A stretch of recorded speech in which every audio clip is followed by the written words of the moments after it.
react or do you respond? It's a really interesting question because we are born with reactions: fight, flight, freeze, or fawn your way out of a situation.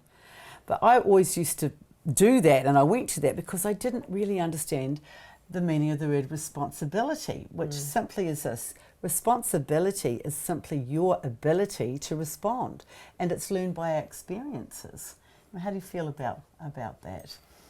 I love the way that you frame that, in that we are not just thrown about by what's happening. So response is just you do something and I just do something back, whereas actually taking some responsibility is going, I'm going to control or take some charge of how I'm going to be.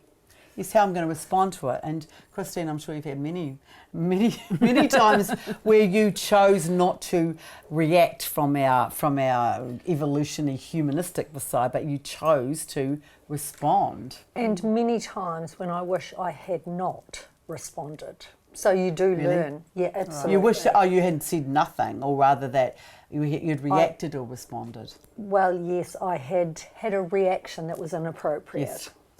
Yes, and you do need to learn from that too. Sometimes it's better not to respond.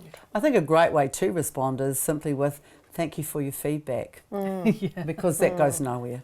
Yeah. Thank you for your feedback. Appreciate There's nothing else that comes back from that. So it's and again, that's a response. Rather, our reaction might be anger. You've hurt my ego. You've harmed my way. And there are times when you need to stick up for what your values are. But really, choosing in the course of your day to react to something is to go to go into your evolutionary DNA and your experiences in childhood, or to respond to it. And that's an empowered choice too, I think, that really helps elevate who you are and how you are.